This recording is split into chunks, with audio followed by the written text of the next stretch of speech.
Hola, ¿cómo están? Muy buenos días. En nombre de Periodismo UDD les damos la bienvenida al lanzamiento de la cátedra en homenaje a Raquel Correa. Y para dar inicio a esta actividad, quiero dejar con ustedes a la decana de la Facultad de Comunicaciones de la Universidad del Desarrollo, Carolina Mardones Figueroa. De la Universidad del Desarrollo, les doy la bienvenida a quienes nos acompañan en esta ocasión tan importante para la comunidad académica de la carrera de periodismo. Vimos muy contentos y orgullosos de dar inicio a la cátedra Raquel Correa Prats, en honor de una de las profesionales más destacadas del país, tanto por su contribución al periodismo de calidad como al fortalecimiento del sistema democrático. A través de su trabajo en diversos medios de comunicación, como las radios Cooperativa y Minería, las revistas Vea y Cosas, los diarios La Tercera y El Mercurio, del Canal 13 y Televisión Nacional de Chile, pudo retratar en sus artículos y revistas a los actores más relevantes en los ámbitos político, económico y social de Chile, siempre con una actitud seria, punzante y rigurosa. Recordando las palabras de Carlos Peña en la introducción del libro Preguntas que hacen historia, decía así: todos añoraron ser entrevistados por ella, pero lo más probable es que luego de leer la entrevista quedaran levemente arrepentidos, y es que en cada una de estas, incluso en las aparentemente más políticas, lo que acababa asomando es la persona detrás del cargo. A través de su trabajo periodístico, Raquel Correa dio espacio a todos quienes tenían un rol público significativo en el país, y así contribuyó a fomentar el diálogo entre los distintos actores sociales, de manera abierta a la opinión pública, siendo un ejemplo de lucha por la libertad de expresión. Hoy queremos destacar, por medio de esta cátedra, su ejemplo de seriedad e independencia en el ejercicio del periodismo, tanto para quienes tuvimos la oportunidad de conocerla y disfrutar sus entrevistas, como para las nuevas generaciones de profesionales que encontrarán en ella y en su obra una gran fuente de inspiración. Queremos agradecer especialmente a su familia, que se ha sumado con entusiasmo a este proyecto y que hoy nos acompaña a través de la presencia de sus hermanos Martín, Francisco, Pastor, María Luisa y también su cuñada María Elena. Y también en la presencia de sus sobrinos Loreto, Alejandra, Arturo, Isabel Margarita, María Elena y Carolina. También a quienes participarán en esta conversación: a las 3 periodistas que han sido galardonadas con el premio Raquel Correa, otorgado por la Asociación Nacional de Mujeres Periodistas, a Beatriz Sánchez, a Artela Cabezas y Matilde Burgos, que se sumará dentro de algunos minutos. La conversación esta mañana será moderada por Karin Galvez, directora de la carrera de Periodismo de la Universidad del Desarrollo, sede Santiago, líder del equipo que organizó la cátedra y este encuentro. También quiero agradecer de manera especial el patrocinio y compromiso de la Asociación Nacional de Mujeres Periodistas y de la Asociación Nacional de la Prensa. A continuación dejo con ustedes a su hermano Martín Correa. Buenos días. Autoridades de la Universidad del Desarrollo, de su Facultad de Comunicaciones y de su Escuela de Periodismo, académicos, administrativos, personal de servicio, alumnos, directiva de la Asociación Nacional de Mujeres Periodistas, distinguidas periodistas galardonadas con mucha justicia con el premio Raquel Correa. Señoras, señores, querida familia, me corresponde el alto honor y el difícil compromiso de hablar en nombre de mi familia en esta solemne y emotiva ceremonia. Lo hago después de haber conversado con mis hermanos y hermanas, queriendo recoger el sentir de ellos para no hablar solo a título personal. Mi hermano mayor, aquí presente, se emocionó tanto que no pudo decir lo que quería, porque lo hemos hablado muchas veces.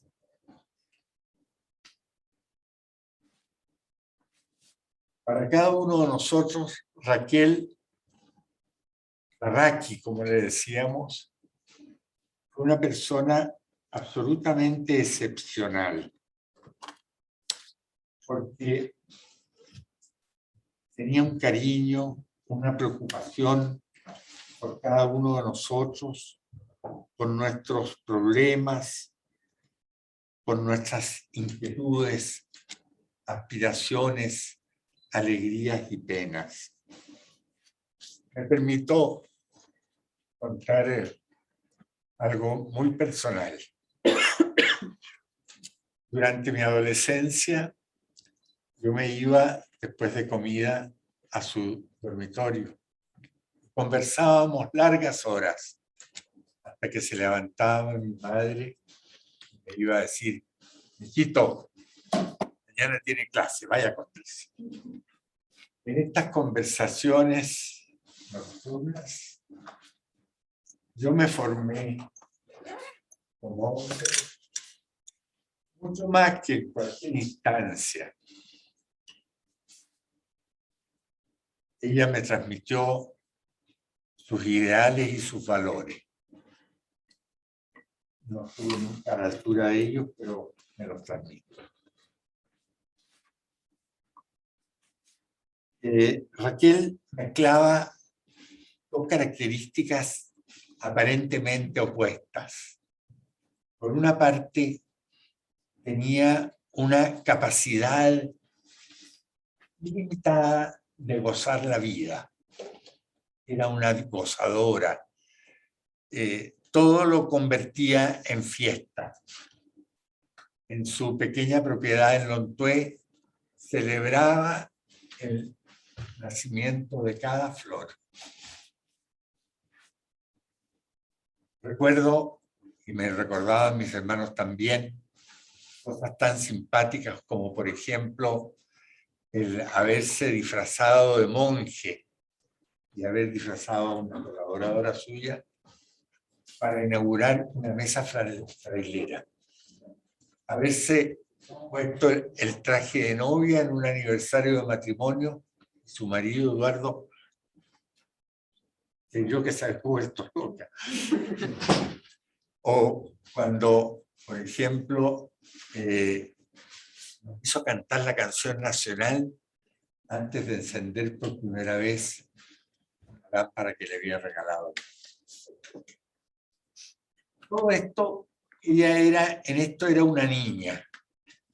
Incluso se portaba pésimo en cada una de nuestras fiestas, en cumpleaños, a pesar de su absoluta decisión de, como decía ella, hoy me voy a comportar como una señorita.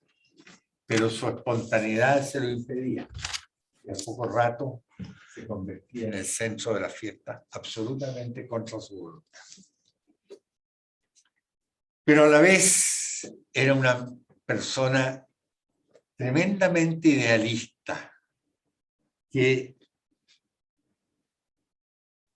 idealismo que la llevó a correr los más altos riesgos en una época bastante complicada, con plena conciencia de lo que hacía, porque si había que jugarse por la verdad o por la justicia, todo valía. Para ella era un deber absolutamente inclaudicable, que enfrentaba con una secreta timidez interior, que por lo mismo revestía con fuerza y bravura. Entonces su imagen pública, la de la televisión, a lo mejor era de una mujer dura, pero detrás de eso había una persona de una dulzura ilimitada, que se jugó totalmente por su marido, por su hijo. Ella pudo obtener lo que hubiese querido a raíz de su éxito profesional, recorrer el mundo varias veces, pero tenía su corazón anclado en su hogar. Tal era así que murió momentos después de jugar naipes con su hijo. Como dijo respecto de otra de mis hermanas, mi sobrino Andrés Rubia, se fue en silencio, tenuemente, como se van los volantines.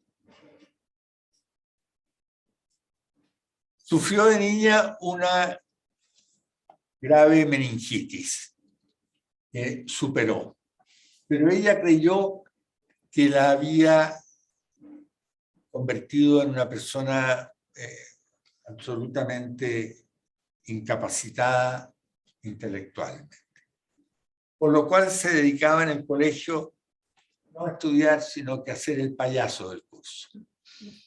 Hasta que una profesora, la profesora de matemáticas, señora Elvira Carrasco, recurriendo al Evangelio, la hizo estudiar y analizar la parábola de los talentos y descubrir ahí cuáles eran sus capacidades y las responsabilidades que esto le traían. A partir de ese momento, Raquel fue la primera del curso y después la mujer brillante que todos conocen. Profesora de matemáticas, no la orientadora del curso ni la psicóloga, una profesora de matemáticas. Esas eran educadores. Dos de mis hermanas recordaron especialmente que Raquel estuvo muchos años alejada de la religión. Pero ella todos los domingos llevaba a su hijo a misa. Le inculcó un sacerdote, el padre Óscar, dijo desde el altar: se encuentra entre nosotros una persona extraordinaria que ha hecho un servicio inmenso a Chile, la destacada periodista Raquel Correa. Ella, a la salida, pasó a la sacristía a saludarlo y se inició una amistad que derivó en el retorno de Raquel a la fe. Yo, que soy creyente, me admiro viendo cómo el Señor se hace el encontradizo con un alma que andaba alejada, primero a través de la profesora de matemáticas y luego a través de este sencillo sacerdote de provincia.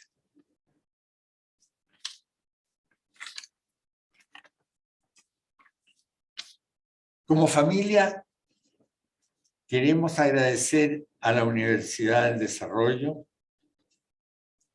a las autoridades de la Escuela de Periodismo y de la Facultad, por esta cátedra que rinde homenaje a nuestra querida hermana Raquel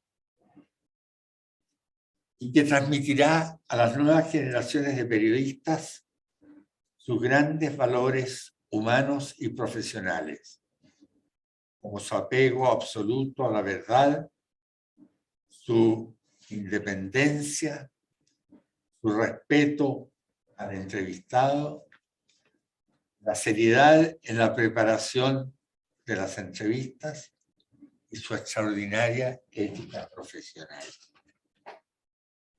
Gracias por este momento de gran emoción y de legítimo orgullo, pero sobre todo gracias porque mantendrán vivo el legado de Raquel, su pasión por la verdad, la justicia, la libertad y la dignidad de todos los chilenos. Muchas gracias por eso. Muy buenos días a todos y a todas. Karin Galvez, soy la directora de la carrera y en nombre de la carrera y la facultad doy las gracias por estar acá, por acompañarnos también a las personas que nos están siguiendo por UDTV, por Zoom. Doy las gracias a la familia, especialmente a don Martín, con quien tuvimos largas conversaciones muy emocionantes y muy alentadoras con la historia de la gran maestra del periodismo, Raquel Correa. Que además son una familia que tienen el privilegio de tener 2 premios nacionales. Quiero hacer un reconocimiento especial también a don Pastor, el Premio Nacional del Humanismo. Estamos muy emocionados, también un saludo especial a la Asociación de Mujeres Periodistas. Nos acompaña hoy día Verónica López, la presidenta de la directiva, y Nani, Diana de la vicepresidenta. Y un agradecimiento también a los sobrinos que se encuentran acá a nombre de la familia, de sus hermanos. Un agradecimiento a las premios Raquel Correa, hoy día nos acompaña Beatriz Sánchez. Hoy viene en camino Matilde Burgos, un poquito atrasada. Y al equipo de periodismo, que siempre están ahí, Moreira, Ruiz, Silva, María José González, que son artífices de este proyecto, que nació hace un par de años. Nació pensando en la importancia de que las nuevas generaciones de periodistas, los estudiantes de periodismo, conozcan a las grandes mujeres maestras del periodismo. Y ahí Raquel Correa siempre está en lugar. Raquel Correa es una mujer inolvidable, una periodista inolvidable. La vemos ahí en este video, donde recorrimos también la historia de Chile a través de ella, desde que se inicia jovencita en los años 60 en la revista DEA, también trabaja en la revista Contigo, trabaja en diarios, La Tercera, trabaja en el diario Mercurio por 28 años, en televisión, como dijo nuestra decana, tomándole el pulso a la historia de Chile y tomándole el pulso desde la rigurosidad del periodismo, aportando el periodismo de calidad, aportando el diálogo social tan necesario en nuestro país. Y en ese contexto, nosotros como carrera cumplimos 30 años. Ella cumple 30 años del Premio Nacional de Periodismo, lo recibió en 1900. Entonces, era el mejor momento, el mejor año para poder impartir esta cátedra, que es una cátedra, es un curso que va a durar 2 meses, donde todas las semanas vamos a tener un invitado. Va a estar invitada Elizabeth Subercasó, una gran periodista muy amiga de ella, con quien escribieron en coautoría el libro de Gozum Pinochet, Yo soy Pinochet. Va a estar invitado también el expresidente Ricardo Lagos, tal vez una de las entrevistas más icónicas que ella realizó. Ella sentía que esa entrevista de alguna forma había sido una especie de derrota, porque se le había ido el entrevistado,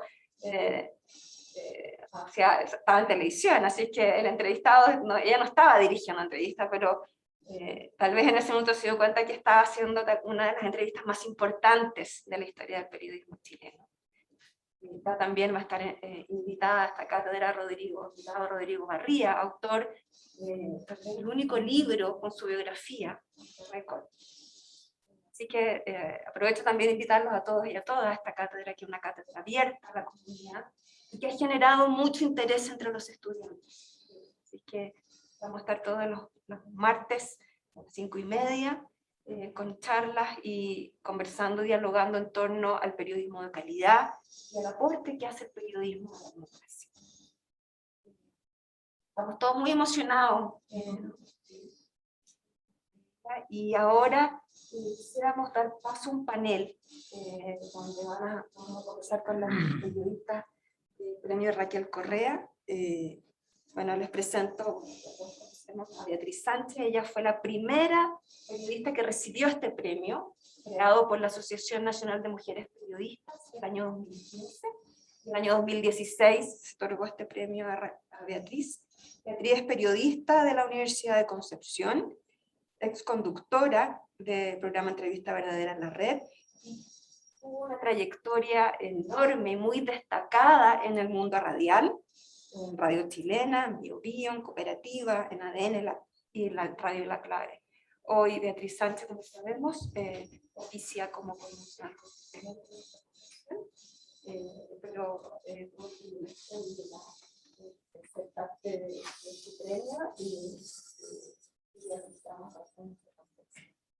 también nos acompaña Estela Cabeza, que es el último premio que se entregó en el año 2020. Este premio se entrega cada 2 años.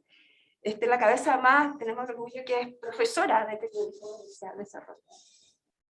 Los alumnos que nos están siguiendo saben ahora ya que es profesora y es premio Raquel Correa. Es periodista de la Universidad Andrés Bello.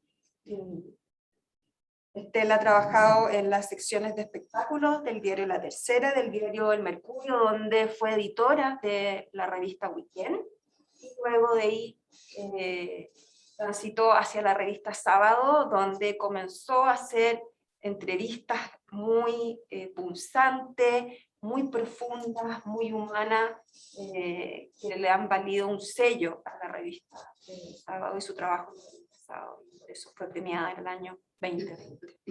Y nos va a acompañar Matilde Burgos, que viene como en camino, ya venía entrando. Matilde Burgos, periodista de la Universidad Católica de Chile, desde 2012 presentadora de noticias en CNN Chile, y actualmente conduce el programa Noticias y Perspectivas, además de CNN Último. Además, Matilde se encuentra a cargo del programa Duna en Punto en Radio Duna. Vamos a tener una conversación con ella. Los invitamos a hacer sus preguntas, las personas que están a través del Zoom, las personas que están acá también, si quieren hacer una pregunta, en un papelito hay personas acá que los pueden recoger para poder incentivar la conversación. Así que, sin más, vamos a pasar a la conversación. ¿Cómo se sienten después de esto? Estamos conmocionados todos, ¿no? Muchas gracias, Beatriz. Muchas gracias, Estela. Gracias por la invitación. Quisiera partir preguntándoles por tal vez lo más evidente. Raquel Correa, ante todo, era una periodista que iba con su independencia hacia adelante, con la rigurosidad hacia adelante, sin preguntas muy certeras, muy directas, como vimos en el video, y breves, lejana tal vez a alguna tendencia actual donde el periodista hace una pregunta con una introducción muy larga. Ella iba al callo. ¿Cómo las marcó a ustedes en su propia trayectoria periodística, esa forma de hacer periodismo? Yo parto. Primero, bueno, muchas gracias por la invitación. Muchas gracias a la familia. Yo ya los conocía, así que muy bonito verlos de nuevo. Muy emocionante además el discurso, muy bonito, una familia tan unida. Ya nos habíamos visto y los había escuchado, así que qué bonito escuchar esos recuerdos. Felicitaciones por eso, por ver familias unidas, es muy bonito, muy emocionante.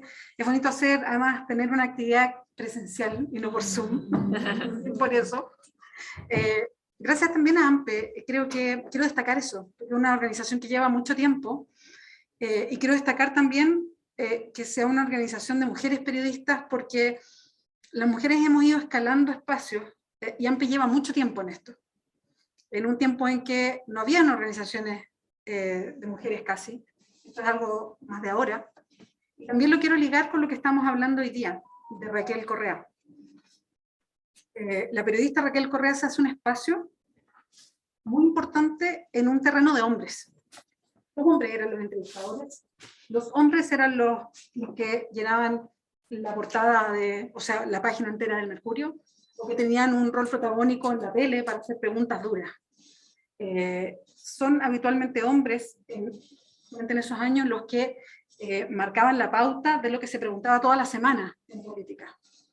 Era raro que fuera una mujer, y creo que eso es lo primero que me marcó a mí, que fuera una mujer, y yo lo entiendo súper bien cuando ella dice, y lo destacaba Martín, su hermano, que la encontraba muy dura, y que ella era muy dulce. Yo me siento un poco reflejada con eso, porque siempre me dicen que yo me veo muy dura, y yo encuentro que soy un chocolate en realidad. Pero creo que tiene que ver con la entrevista, creo que tiene que ver con lo que significa una entrevista. Yo creo que a la Estela le puede pasar algo parecido. Creo que es la forma de la entrevista, pero eso creo que lo que siempre me llamó la atención más es eso, es que ver a una mujer en un rol que habitualmente las mujeres no tenemos. Y eso cuesta. Quizás hoy día, en estos años, cuesta menos. Me imagino lo que le debe haber costado a ella, ¿no? Hacerse ese camino. Entonces eso es lo primero que siempre pienso cuando bueno, le seguí las entrevistas, en fin. Me parece que me gustaba mucho su asertividad. Hacer entrevistas es complejo, por varias cosas. Porque la entrevista tiene mucho que ver con la persona a la que estás entrevistando, y tiene que ver con escuchar a quien entrevistas. No querer estar esperando, como estar muy preparado con las preguntas que vas a hacer. Creo que esa es como la trampa, ¿no? Estar muy concentrado en tus preguntas y no escuchar a la persona lo que te está respondiendo.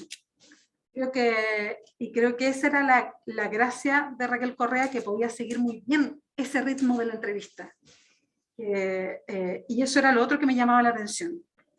Y lo otro que quiero destacar, y creo que es una inspiración, es a ella le tocó trabajar en un momento muy duro de nuestro país. En un momento en que no era llegar y preguntarle algo a alguien, como hoy día, donde uno puede llegar y hacer la pregunta que quiera. Era un momento en nuestro país y de repente se nos olvida porque han pasado los años. En que no era llegar y sentarse en la tele, o por mucho que trabajara en el Mercurio, de sentarse y preguntarle lo que una quisiera a alguien. Porque eso marcaba a las personas. Y creo que ella dio un paso bien extraordinario en poder preguntarle, así sin que le temblara la voz, porque yo creo que tiembla la voz cuando uno hace ciertas preguntas, ciertas cosas a personajes públicos. Ahí la veíamos con un ministro del Interior, el último ministro del Interior de Pinochet. No era llegar y preguntarle cualquier cosa, aunque él se hiciera el leso, como se hacía el leso en la entrevista, ¿no? Pero el solo hecho de preguntarle ciertas cosas a alguien que venía saliendo de una dictadura en esa época, era marcar un punto.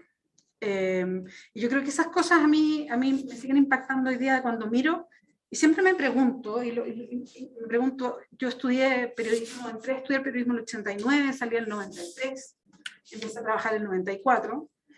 Yo siempre me pregunto cómo habría sido trabajar y ser periodista en dictadura en esa época.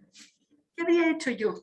Porque uno siempre se piensa como muy heroína en ciertos espacios, pero yo no sé la verdad. Porque trabajar en un país donde hay mucho miedo, mucho temor de hacer comunicaciones, yo no sé dónde habría estado. Entonces, eso es lo que me inspira. Me gusta la gente que ocupa sus espacios para hacer algo. Un espacio para romper un molde, para ir un poco más allá, para entender que está cumpliendo un papel, no solamente un papel profesional que es, sino un papel en lo que le toca desempeñar dentro de la historia del país. Que siente que lo que hace, sea lo que haga, está desempeñando un papel dentro de la sociedad, de la cultura, de la historia del país. Eso me parece que inspira a Raquel Correa, y es lo que siempre miro para atrás cuando la veo. Cuando hacemos esos recuerdos en la tele o leer las entrevistas. Así es. Primero también darle las gracias a la familia que aceptaron hacer esta cátedra.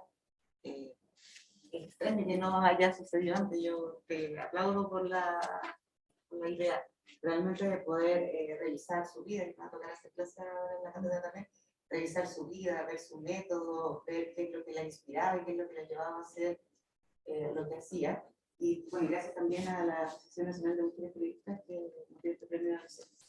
Y bueno, mi recuerdo de Raquel Correa, yo entré a la universidad en el año 91, yo la veía en la tele y me parecía como increíble, ella se veía en mi casa todos los domingos su entrevista, y yo me sorprendía la capacidad de información que tenía esa primera, como yo decía, ¿cómo sabe tanto? Lo que más me angustiaba, ¿sí? Y capacidad de saber cosas de esta señora. Pero me tocó que acá está la directora de la Escuela de Periodismo cuando yo entré a la universidad, y ellos pusieron, o ella puso a la Patricia Verdugo a hacer la clase de entrevista de primer año. Y la Patricia Verdugo invitó a Raquel Correa a una charla para darnos a nosotros, sus alumnos. Y entonces tengo esa historia con Raquel Correa que me marcó mucho desde el primer año. Yo siempre he sido bastante patúa y todo como bien, pero como que ella me hizo reforzar cosas que yo tenía como instintivamente. Ese día ella llegó a la clase y Patricia Verdugo la presentó, y todos estaban así como increíble, y la aplaudimos, empezamos a aplaudir, así, bla, bla, y ella terminamos de aplaudir y dice, bueno, lo primero que tengo que decir es que un periodista jamás tiene que aplaudir. Y yo, y explicó y dijo, un periodista jamás tiene que aplaudir, el periodista siempre tiene que ser una persona que es absolutamente insondable. Nadie tiene que saber si me gusta o no me gusta, ni siquiera un espectáculo. Como que me quedó esa idea y hasta el día de hoy que no aplaudo. Y a veces me siento como incómoda, pero es como, ¿cómo voy a aplaudir? Y lo otro que nos dijo en esa charla, habló mucho ella del derecho a preguntar, que es algo que yo mantengo hasta ahora y que he cuestionado hoy en día también. Yo he tenido grandes discusiones con mis editores, con muchos, varios, porque es como, ¿pero cómo le voy a preguntar eso? Y yo me digo, inspirada en esa primera vez que vi a la Raquel Correa, y que además le encontré tanto sentido.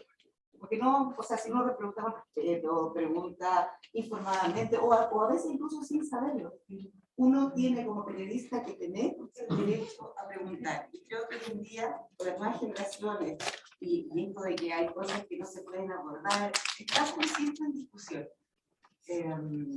Y una tercera cosa de la Raquel Correa que me marcó esa vez, que a veces uno lo logra, ¿no?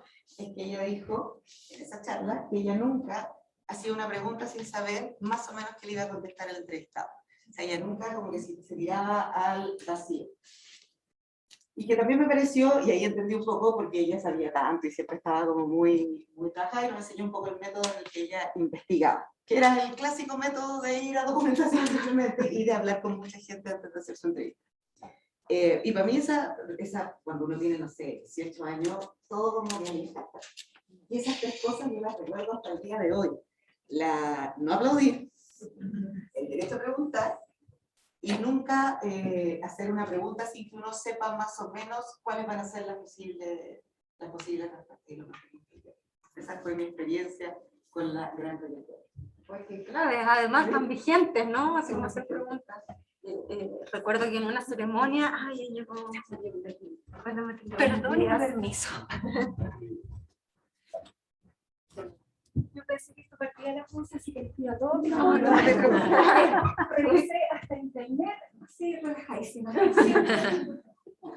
Estamos hablando de la vigencia del método de entrevista de Raquel Correa y los recuerdos también que tienen de ella y cómo las marcó en su propia carrera.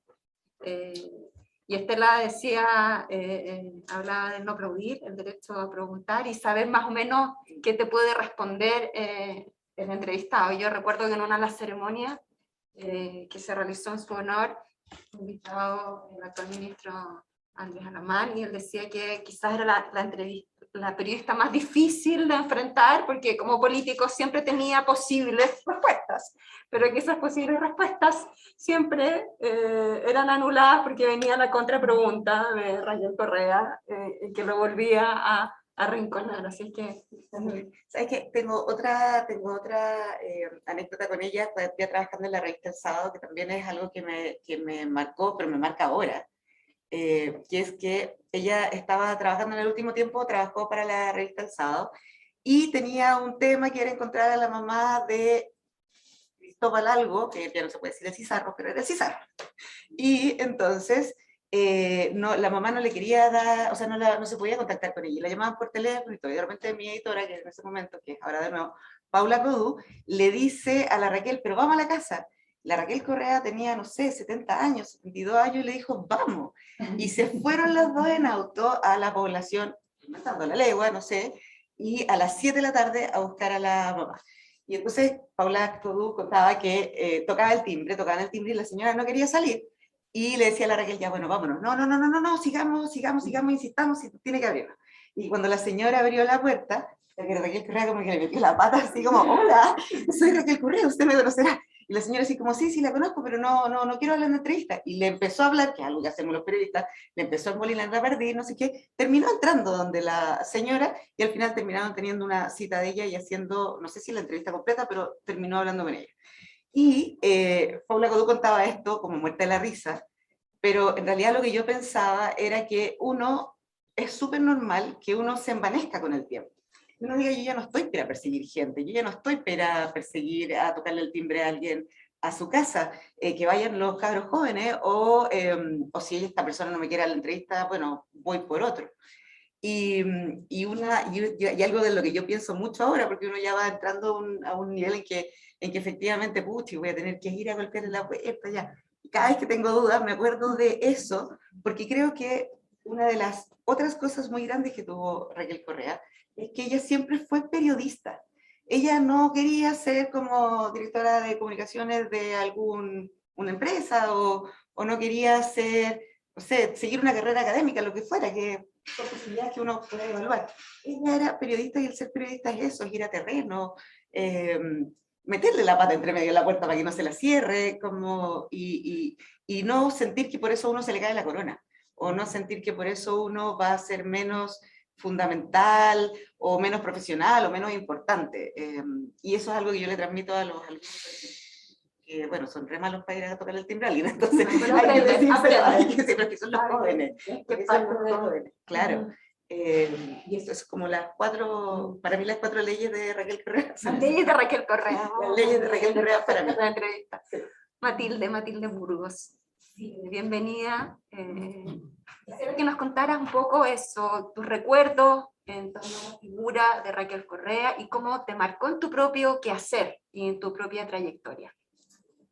Bueno, todos tenemos la imagen de Raquel Correa en el programa de Ricardo Lago Interpelar.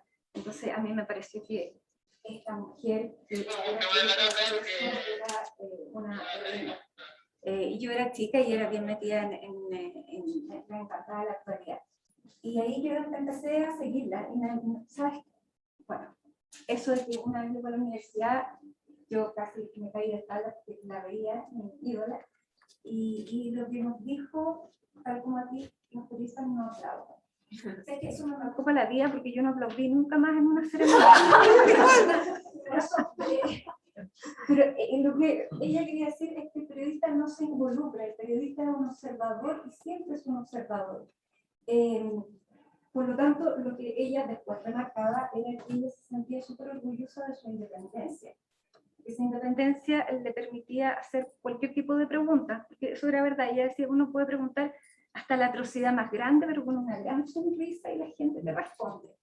Y en el ejercicio del periodismo uno se da cuenta que eso es súper verdad, que uno mientras menos agresiva, siendo certera, pero no atacar, la gente baja las barreras, se abre y uno consigue una mucho mejor entrevista. A lo mejor no vas a quedar como la intrépida, pero vas a tener un mejor entrevistado.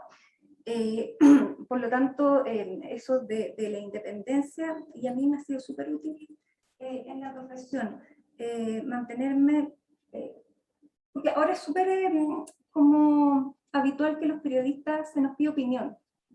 Yo tengo mis opiniones sobre ciertas materias, pero en las otras prefiero guardármelas para mantener esa independencia frente al otro. Que no tenga por qué sentirse prejuiciado, y yo me siento más libre, también tiene que ver por un tema de carácter.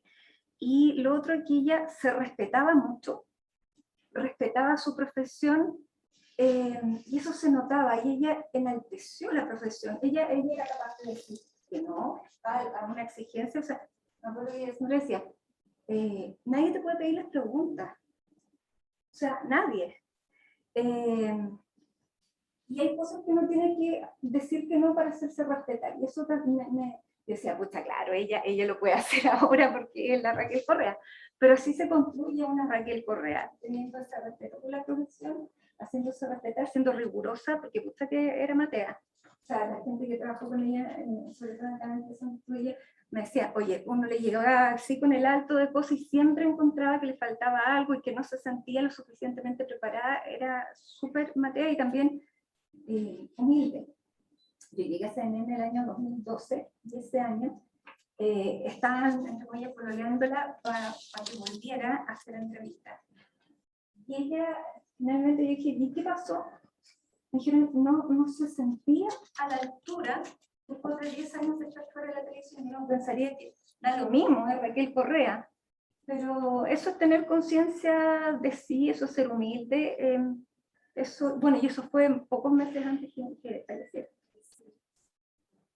Ustedes deciden de no dejar que vieran las preguntas. Hay una entrevista también icónica con Galán, donde ella parte de la entrevista, pone la grabadora y él pone su grabadora. Entonces le dije, su propia grabadora, y dice, no, más llegamos, es mi grabadora, usted no puede poner la grabadora, que es otra norma que uno también enseña bastante a los estudiantes de periodismo, que es parte también de la dignificación y el trabajo que hace uno como periodista.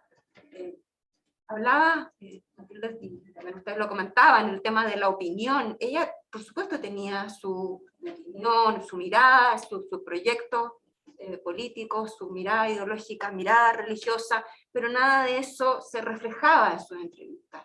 Ella, de hecho, tomaba distancia de este periodismo de opinante que está tan en boga hoy día, en de este periodismo opinante, un periodismo otras veces activista o hasta militante. ¿Cómo ven ustedes ese periodismo actual? Este periodismo que no se basa en esta corriente clásica de entregar toda la información para que las personas y las audiencias tomen sus propias decisiones, sino que haya un sesgo por parte del periodista. ¿Cómo ven esa corriente? Pensando también en su figura. Yo voy a partir porque yo creo en el periodismo activista. O sea, yo me considero, como siempre me considero como una periodista, como activista. De hecho, lo fui como, no sé si de una manera tan consciente. Yo no creo en el periodismo neutral. Yo creo que no existe la neutralidad. Yo creo que entre el poder y la gente que no tiene poder, el periodismo no está en el medio. Siempre tiene que estar inclinado hacia la gente que no tiene poder. Por eso, desde que entré a una carrera política, yo dije, esto no tiene vuelta atrás con mi pega. O sea, yo sabía que la abandonaba para siempre, porque al entrar a la política no es difícil volver al periodismo, o al periodismo que hacía yo, que era un periodismo de medios de comunicación. Entonces dije, esto no tiene vuelta atrás. Y sí, o sea, hoy día soy política, pero siempre periodista, en el sentido que creo que el ejercer periodismo, sobre todo en medios de comunicación, aúna la marca para siempre, y se acerca a todos los temas desde lo comunicacional. Y yo estoy muy orgullosa de ser periodista, de haber sido periodista y de haber trabajado en los medios de comunicación. ¿Y lo extrañas? Todos los días, todos los días. Lo pasé muy bien, además, ejerciendo la profesión. Y creo en ese periodismo no neutral, creo en ese periodismo que hablaba desde un lugar y ser muy transparente, además, desde el lugar donde hablaba. Yo creo que uno también reconocía, a diferencia de mantener, a lo mejor, que también es legítimo, de mantener esa distancia. Yo siempre decía por quién votaba, por ejemplo, a propósito de ejercer el periodismo político. Creo que era más transparente hablar desde un lugar y también decir por quién votaba, y que eso se pusiera sobre la mesa al momento de ejercer la profesión. Entonces, me ha tocado estar en grandes debates con periodistas y en medios de comunicación en Chile y afuera sobre el periodismo y cuán activista es el periodismo. Si el periodismo es un periodismo neutral o es un periodismo activista. Y me parece que una diferencia con la DEA, porque para mí el periodismo no tiene apellido, es periodismo a secas. Y bueno, yo encuentro que mientras la estructura y los distintos estilos tienen claro, uno está súper bien. Yo creo que hay espacio para todos. y depende también del tipo de personalidad también que tenga cada uno. Pero para mí el periodismo no tiene es periodismo, no es ni periodismo, es periodismo. Tú haces las preguntas que tienes que hacer, buscas la información, la entregas. Eso para mí es la base, y como yo lo he ejercido, y como a mí se me ha dado más, digamos, no sé si más fácil, pero es lo que yo creo. Pero, o sea, absolutamente respeto todo, tengo grandes compañeros en el CNN que han cultivado el periodismo de opinión y súper bien, pero yo mantengo esa diferencia, y yo creo que hay espacio para todo. A mí me pasa que yo estoy como al medio. O sea, aunque coincido mucho más con la Mati, yo creo que yo me formé con la idea de que el periodismo era como objetivo. En los tempranos 90, era como totalmente concertación. Enseñaban eso en la universidad. Claro, yo me formé con eso y después fui viendo cómo todo eso se fue poniendo en cuestión, pero a mí siempre me ha parecido que mi mirada de mundo se ve a partir de las preguntas que elijo hacer y de la forma en que elijo construirlas y en las cosas que me fijo. Ahí se puede ver mi mirada de mundo. Ahora, siempre trato de que en mis entrevistas poner en aprietos a todos, o sea, como mi lógica de periodista y donde está mi no militancia, a pesar de que creo en muchas cosas, aunque ahora tengo más dudas que nada de todo.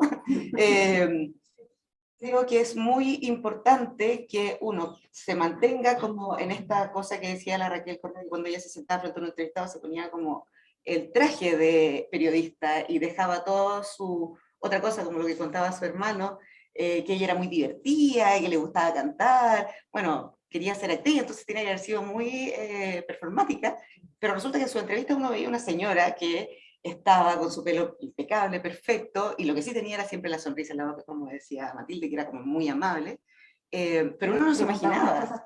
Y preguntaba cosas atroces y no se le movía, pero ni un músculo y todo. Entonces, ¿qué es lo que hacía ella? Ella buscaba una información y siempre poner y tratar de develar a la persona que tenía al frente.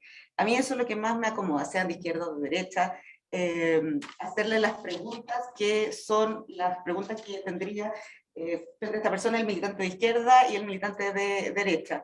Y por lo tanto, claro, uno tendría, como ahora vamos a hacerle en la cátedra, vamos a hacer como un análisis de todas las entrevistas que hice, y tal vez ahí vamos a reconocer a Raquel Correa. Pero finalmente, en el día a día no se sabía. Ahora, si uno ve y dice qué preguntas hacía, cómo las hacía, tal vez ahí uno descubra eso. Pero esa es la manera en que yo creo que el periodista debe mostrar quién es. O sea, el periodista nunca se para en el medio, siempre se para desde su postura. Pero declarar su opinión a mí no me acomoda. Sí, que las preguntas lo vayan dando. La entrevista es el género por antonomasia del periodismo, y bueno, Raquel Correa fue una maestra del periodismo. Yo creo que a ella no le gustaría, que no le hubiera gustado que le dijeran maestra.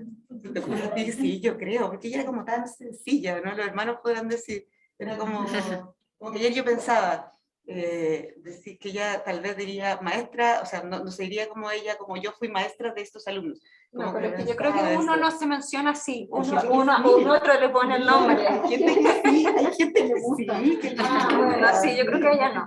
Y a esa gente que le gusta, uno no siempre le dice maestro. Claro, porque en ella tenía como esta sencillez que ella no era como rostro ni personaje, nada, era periodista. Bueno, entonces, pero era Vale, el género sí. el que más cultivaba y por el cual fue reconocida y por el cual uno la identifica.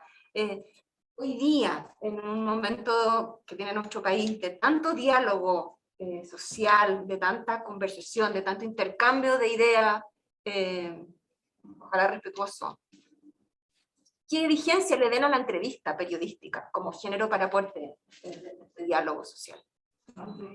Porque además, mira, en la entrevista te revela un personaje, sobre todo, y bueno, claro, cuando es escrito, uno tiene la posibilidad de escribir muchas cosas y dar cuenta de no solamente las respuestas, sino que de su entorno, de describir dónde vive, cómo vive, o sea, se genera una radiografía en un momento en que todo es como una careta. en un momento donde están en crisis las instituciones, donde hay crisis de credibilidad, y eso sobre todo también en televisión tiene esa ventaja, porque que la gente lo está viendo. Entonces el lenguaje no verbal dice tantas cosas sobre un entrevistado, y yo creo que eso hoy es súper valioso, más allá del mensaje que se quiere, que el personaje que te quiera dar, es cómo lo dice, en qué tono. Bueno, revela muchas cosas de la persona, porque sobre todo ahora que se están en campañas políticas, se nota el tiro cuando alguien es creíble o no, no sé si les pasa, pero la persona se revela sola.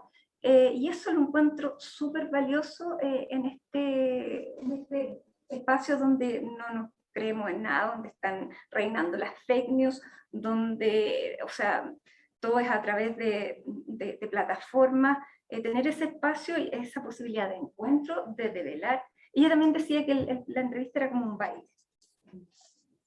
baile entre dos, y cuando tú bailas con otro tienes que estar con el otro, y ahí saber si el que baila quiere bailar, le pone empeño, se rechaza, tiene oficio, ¿no? Hoy lo encuentro maravilloso, o sea, a mí me encanta, y llegué a la entrevista. Yo creo que en esta época en que vemos poco a la otra persona como en directo, hoy día se usa mucho el reporteo por WhatsApp, por ejemplo, o por teléfono. Nosotras venimos de una época en que todo se hacía presencial. Yo valoro eso. Está por un lado la entrevista más en profundidad, y la entrevista que se hace que dura media hora, o la entrevista que tú tienes varios días para conversar con alguien, pero también la entrevista que tú le haces a la persona en el reporteo. Antes era todo presencial. Tú entrevistabas a todas las personas para hacer incluso la nota que iba al mediodía en el informativo de la radio, y que era algo fugaz, que duraba solamente ese momento. Y me acuerdo que enfrentábamos a todo el mundo, y había ahí un proceso en que tú mirabas a esa persona, le hacías el par de preguntas y esa persona te contestaba con todo, no solo con la voz, con la expresión. Si le molestaba lo que le estabas preguntando, tú le estabas mirando a los ojos y te contestaba, y le salían chispas si no le gustaba lo que le estabas preguntando, y eso era parte de la construcción periodística, incluso de la nota del momento, más allá de la entrevista en sí. Y todo eso se ha ido perdiendo con el tiempo. Hoy día se reportea por WhatsApp, se mandan audios, y creo que se ha ido perdiendo parte importante de lo que significaba esa labor básica de comunicación para construir mediáticamente la información que necesitas. Entonces, yo en ese sentido valoro, creo que para momentos como este, el reporteo y la entrevista, aunque sea una entrevista corta para una nota o una entrevista larga en profundidad, son incluso más necesarias para los momentos que estamos viviendo, que son momentos, no sé, de cambios, momentos que tienen al país en una tensión, porque algo viene, puede ser algo distinto, y son más necesarios todavía. Hoy día, a propósito de lo que sea la Mati de las redes sociales, de la información falsa derechamente o torcida, hoy día los medios de comunicación son más necesarios que nunca, y las formas de reporteo más necesarias que nunca. Entonces, y la entrevista creo que es vital, sobre todo por eso, porque no solamente la palabra, es todo el lenguaje que contiene una entrevista. Y bajo la misma lógica de lo que estamos hablando, Bea, de la importancia del diálogo, de la libertad de expresión, quisiera preguntarte a propósito del articulado que se aprobó la semana pasada en relación a la sanción al negacionismo en la convención, ¿cómo, en el reglamento de ética, cómo crees que eso podría afectar o impactar la libertad de expresión ¿cómo y cuándo? Sí, yo creo que harto en el sentido que pasa algo que lo hemos discutido harto, lo hemos discutido dentro del Frente Amplio y mis compañeros y compañeras, y también con otros y otras, y creo que hoy día la libertad de expresión para mucha gente, sobre todo para gente más joven, está como muy garantizada.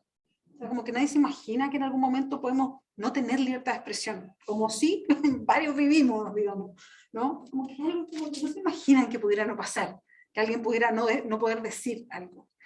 Entonces pasa a ser como una especie de valor que está, como que no tienes ninguna necesidad de proteger, de cautelar. Entonces, por un lado está eso, ¿no? Que como que no existiera como valor porque está como dado. Y por otro lado, creo que conceptos como negacionismo se entienden poco, ¿no? El negacionismo no es que una sociedad no pueda reconocer si hay violación a los derechos humanos. El negacionismo lo que viene es a sancionar conductas respecto a eso. Yo creo que ahí hay un borde que no se entiende. Porque el negacionismo, además, en el mundo, hay muy pocos países que lo tienen sancionado, esa sanción de conducta, justamente por lo que hace respecto a la libertad de expresión. Entonces creo que ahí hay un borde que no se entiende mucho, y por eso quedó una tipificación de negacionismo extrema que incluso sanciona la omisión. Y yo me pregunto qué será la omisión de negacionismo, ¿no? De verdad, o sea, yo creo que podemos estar todos ahí porque si no decimos nada de algo que a lo mejor tenemos que decir, ¿qué significará? ¿No? Entonces, claro, quedó una cuestión que yo creo que es poco aplicable, la verdad. De alguna forma, quizás incentivar la autocensura, ¿o no? Sí, sí, yo creo, y esto es una opinión muy personal, creo que lo que va a pasar es que va a ser algo poco aplicable. Más que haya autocensura, sino que va a terminar siendo algo que, creo yo, en los temas más de fondo de la Constitución no nos puede pasar, que es que por hacer una cuestión con ciertas intenciones y que finalmente no se cumplan, termine siendo letra muerta. Entonces, creo que, de hecho, nosotros intentamos hacer ocupar un concepto que fuera mucho más limitado y que en orden justamente a proteger la libertad de expresión, pero finalmente no todos los votos. ¿Cómo lo ven ustedes? Toda la cultura actual de la cancelación también que vemos en el mundo y en Chile, que también impacta la libertad de expresión. Sí, a mí de repente me da susto. Porque claro, las funas son tremendas. Cuando te hacen una funa, aparte que es más agradable, te ponen a tu familia, entonces uno puede llegar a decir, ¿vale la pena que yo encare este personaje para después recibir quizás que mi familia le pase mal? O sea, pero sabes que no es solo de encarar a un personaje, no sé si te pasa a ti, es que yo este último año conseguir una entrevista con alguien es súper difícil, porque nadie quiere salir hablando de nada, hay gente que tiene mucha responsabilidad y yo les digo como, por favor necesitamos saber tu opinión y que nos cuentes lo que piensan o tus ideas, porque lo que quieren hablar o son como muy neutros o son los más extremos.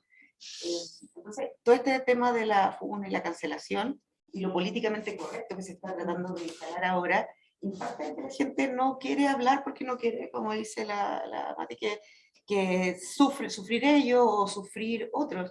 El fin de semana salió una entrevista en la revista Sábado sobre Lalo Prieto, que es la nueva persona que le hace la franja a José Antonio Caz. Y Sergio Paz hizo una pregunta sobre el autista y quedó en la escoba. Y quedó así como, ¿cómo se le ocurre al periodista decir que Boric es autista? Dijo eso. Y diciendo como que era tonto. O callado, no sé en realidad qué quería decir. Pero, y finalmente que por qué salía este señor que era el Lalo Prieto, hablando de José Antonio Caz, que por qué le damos como espacio a esta persona. Y yo lo que me pregunto es, ¿por qué no? Y entonces si no vamos a tener como un solo mundo, o sea, estamos como en una sociedad que es bien adolescente. El papá de Sichel. El papá de Sichel. Pero ¿cómo no se nos ocurrió La pauta. Llegamos tarde, nosotros la revista El Sábado llegamos tarde, pero obvio, era natural que lo quisiéramos entrevistar. Pero ahora es como que cosas están permitidas, no están permitidas, y si es que tú traspasas ese límite, te cancelan, te funan, eres un periodista, etcétera, etcétera. Y creo que los periodistas sobre todo tenemos que sobreponernos a eso, porque si no vamos a estar atrapados en este mundo que va a tener solamente una versión. Y yo creo que es muy complejo lo que está pasando ahora en Alemania también, que cuando uno acalla a un grupo de gente, esa gente primero se queda callada. La segunda generación empieza a decir, no, ya no me importó. La tercera generación es como, yo quiero hablar. Y no porque no esté puesto en los medios de comunicación o en la conversación diaria, incluso en las casas, esa situación no existe. Y por lo tanto lo que tenemos que hacer es enfrentarlas de cara, de frente, no ocultarlas. Y pensar que con eso se va a eliminar. Cerrando a la luz del tiempo, quisiera saber si en el público hay alguna preguntas, yo tengo algunas acá del chat. Verónica. Yo quería recordar, yo solamente quería primero agradecer esta ceremonia que la encuentro preciosa y emotiva. A mí me llena el alma y verlos a ustedes, a los hermanos, ¿qué les digo? Recordar cómo la conocí. Recordar que yo tenía una revista absolutamente desconocida que se llamaba Contigo y que eran en años fines de 73, comienzos de 74, donde existía censura previa. Es un momento muy complicado en el país. Estábamos en esta revistita que hacía moda, hacía muchas entrevistas a mujeres de regiones, que eso es una cosa que siempre a mí me ha gustado en la vida, que incorporar a este país más allá de Santiago. Y de pronto sucedió que Raquel Correa tenía un programa político en Televisión Nacional y la DINA desarmó el programa y lo primero que hizo fue sacar a Raquel Correa de ahí. No les gustaba para nada que hiciera preguntas, imagínate. Entonces, yo no conocía a Raquel, pero pensé que era genial si ella quisiera, digamos, pasar un tiempo submarineada e irse hasta revistita. Raquel se fue feliz porque necesitaba la plata, no solamente por el hecho de querer hacer periodismo, sino que porque había quedado sin nada, necesitaba el dinero, ella lo necesitaba sobre todo por Juanito. Entonces me dijo, encantada, pero ¿qué voy a hacer si yo lo que entreviste me van a meter presa? Y yo le dije, no, que tú te inventarás cosas. Y por supuesto inventó una serie genial que partió con una serie de la relación humana entre personajes distintos. Entonces yo me acuerdo que el primer capítulo 1 era Yo soy la patrona, y en la revista siguiente hacía otra que se llamaba Yo soy la empleada. En ese momento a las nanas se les decía la empleada, entonces yo soy la empleada. Y empezó a hacer esos parangones geniales y todo. Lo que no medimos es que igual nosotros estábamos haciendo periodismo y que por supuesto al poco andar me tocó a mí experimentar una situación muy lamentable, porque lamentable para nosotros nada, lamentable respecto a lo que pasaba en el país con respecto a la prensa en ese tiempo, que fue cuando entrevistamos a Mary Menchaca de Bonilla a propósito de la muerte en el helicóptero del ministro del Interior, general Oscar Bonilla, que se supone que según los militares y según las fuentes máximas de la dictadura, había sido una falla técnica y el helicóptero se había, digamos, estallado en llamas en el aire, cuando Mary Menchaca estaba ahí, porque no pudo subirse porque era tanta la cantidad de milicos que iban en el helicóptero que no había espacio, quedó fuera en este campo donde recogieron a Oscar Bonilla. Lo siguió como un rato haciendo señas, etc. Y el helicóptero cayó a pique y estalló en el suelo. O sea, había sido un atentado, pero fue. Era para matar a Bonilla y sacarlo de la lista. Estaba recién empezando. Entonces fui llamada al Diego Portales, y claro, además de quererme cerrarme la revista, porque eso era todo, a uno le cerraban el medio de comunicación y quedaban los periodistas sin sueldo, y no había cómo recuperarse después, así que fue una batalla ahí de conversación larga durante 2 o 3 sesiones con distintos militares a cargo del tema de las comunicaciones. Entonces una de las cosas es, ¿y qué quiere usted? Si no solo pone a la señora Mary Menchaca a hablar pura mentira, sino que además contrata a la señora Raquel Correa para trabajar con usted. Eso me encantó. Eso me encantó. Dije, aquí estamos salvados, porque si se trata de hacer periodismo, vamos a seguir haciendo periodismo como se pueda. Poquitos años después montamos la revista Cosa, donde ella se convirtió en la gran entrevistadora de esta revista, así que le tenemos todo el agradecimiento del mundo. Y fuimos grandes amigas, y ahí nos fuimos amigas con la Malu Sierra, con la Elizabeth Suercasó, y todo ese grupo entretenido que se armó ahí en la revista Cosas, hasta que ya muchos años después se fue a trabajar en el Mercurio. Así que quería recordar esas anécdotas porque ella fue valiente siempre. Ella siempre fue valiente. Ella siempre dijo, uno tiene que creer en lo que está haciendo. Uno no puede hacer las cosas dependiendo del momento en que está viviendo, a quién le gusta, a quién no le gusta. Uno tiene que ser valiente y uno tiene que ser uno siempre y en todas circunstancias. Y me encantó que me hubiera enseñado eso. Gracias por la oportunidad. Gracias a ti. Y ya para cerrar, hay una pregunta en el chat, pero que yo creo que ya la hemos contestado. La he contestado: ¿cuán necesario es para los alumnos y las personas en general conocer el legado de Raquel Correa? Y yo agregaría, ¿qué consejo le darían ustedes a las nuevas generaciones pensando en la figura de Raquel Correa? Nunca aplaudan. Nunca aplaudan, ya aprendimos las leyes. Nunca aplaudan. Que es el derecho a preguntar. que tengan, que sepan y asuman y lo internalicen en su ADN, y tienen todo el derecho a preguntar, con respeto, pero tienen todo el derecho a preguntar, y que efectivamente ser periodista esto es como horrible, dicen mis hijos, pero es como una raza distinta. Finalmente. O sea, perdón, desde otra perspectiva, o sea, uno va a, no sé, puede entrevistar a Obama, a Piñera y al señor cartonero de cualquier lado, y el respeto, el respeto y el no respeto, el interés en su persona y en lo que hace es exactamente el mismo. Y acá, otra cosa que dijo ella, que tal vez te lo dijo a ti en sus clases también, que ella no sentía como admiración por gente. Ella no era una persona así como que dijera, públicamente al menos, no sé, en su interior tal vez, pero que ella dijera que admiraba como persona. A ella todas le parecían personas como normales. Y yo creo que, claro, el periodismo fan también ha hecho como un poco de daño ahí al tema de dónde se pone uno. Esas serían las cosas que le diría a todos. Que les digo, también. Que sean rigurosos. Riguroso. Que sean rigurosos, que sean documentos, que estén siempre informados. Que no se sorprendan con lo que dice el entrevistado, sino que le puedan contrapreguntar y tal vez sacar un poquito de su zona de confort. Pero para eso uno tiene que saber. O sea, que se documenten, que sean.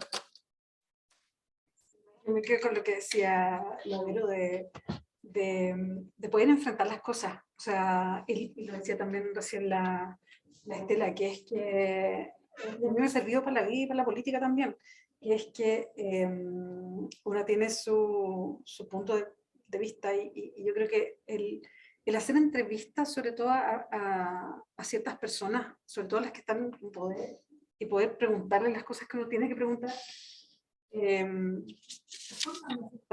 sé si eso es lo que se refiere a la Estela de la raza, ¿no? Pero muy fural en mi casa. Me ha servido mucho en la política también para poder, por ejemplo, mantener ciertas posiciones pese a que está todo en contra, o pese a las funas, o pese a que todos te dicen, se te viene el mundo encima. Y uno dice, no, porque esto es lo que yo pienso. Y eso es importante. Entonces yo creo que la valentía, por ejemplo, en ciertos momentos de Chile para hacer periodismo es algo que yo rescato, y creo que yo no le podría dar ningún consejo a las nuevas generaciones, pero creo que viniendo a Raquel Correa puede darse esos consejos. Puede darse. Eso sí se pueden dar, esos consejos se pueden dar. Y lo otro es el respeto. A mí me parece que, siendo yo muy fan de mi gente que entrevisté, tengo que reconocerlo, pero era fan no por lo que era, sino por lo que esa persona significaba. Para mí era lo mismo entrevistar a una persona que podía no tener ninguna quizás relevancia pública respecto a otro que podía tener una gran relevancia pública, pero de repente había personas muy luminosas y que tenían una vida increíble, y yo caía pero rendía a sus pies. Eso independiente de la entrevista que uno les hiciera, digamos. Pero creo que siempre poner a esa persona en el mismo lugar. O sea, uno les hace las mismas preguntas a la persona, sea, no sé, pues, el presidente del país o una persona que quizás no represente ningún espacio de poder, pero tú al entrevistar a esa persona, las preguntas se hacen igual y tienes el mismo respeto y las mismas preguntas, sea al que esté al otro lado de la mesa para la entrevista. Yo creo que eso también es... Eso, conocer todas esas realidades. hacerlo igual, sí. Así es. Y eso es una de las cuestiones muy importantes, creo. Y una cosa que no le hemos dicho, pero la estábamos hablando con la Bea antes, escuchar. Escuchar para hacer buenas entrevistas, Hay que escuchar para ser la periodista hay que escuchar. Uno ve las entrevistas de Raquel Correa y ella, cuando le está hablando, está escuchando lo que dice el otro. Súper secreto. Y a pesar de que, por ejemplo, cuando habla con Sergio Fernández y le dice, bueno, es un ingenuo mi pregunta porque usted nunca me va a decir, no hace una persecución tratando como que le diga, no, sino es como, ¿sabes qué? Y respeto incluso que me quieras mentir, pero lo dejo en evidencia. Claro, lo dejo. Lo dejo en evidencia, y eso es súper importante. Hoy en día sea un periodismo que está bien, tal vez es lo que necesitamos y todo, pero en que es mucho más agresivo y tratas como de no quedar uno como de pavo de la persona que no hizo la pregunta y que no contrapreguntó. Al final, creo que lo que hay que tratar de hacer con el entrevistado es tema como del baile, tratar de invitarlo a bailar con uno, y lo otro ser siempre uno desaparecer y tratar de escuchar al otro y que sea el otro el que brille, el que se comunique, al que debe la voz. Diálogo. Sí, eso es claro, la conversación dialogada que hablamos siempre, o sea, una conversación con intención. A mí eso es la entrevista. Bueno, quiero darles las gracias a las tres. Hemos desempeñado algunas leyes de Raquel Correa. Yo no voy a aplaudir, por si acaso. no voy a aplaudir. Quiero darles...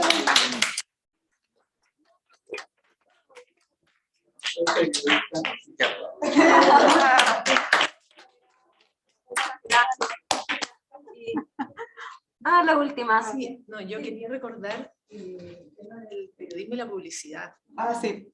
Raki tuvo varias ofertas de publicidad y siempre se negó porque lo encontraba absolutamente incompatible. Todos los detalles que cada uno pueda imaginarse de relación con el producto que está promocionando. Bueno, hay harto periodista que hace... Ella era muy contraria a eso, exactamente. Bueno, muchas gracias, se nos estamos pasando el tiempo, pero muchas gracias por habernos acompañado acá, a la familia, a la AMPE, y muchas gracias también a las personas que nos acompañaron en la transmisión por UDTV. Estos invitados a la cátedra abierta de Raquel Correa. Gracias.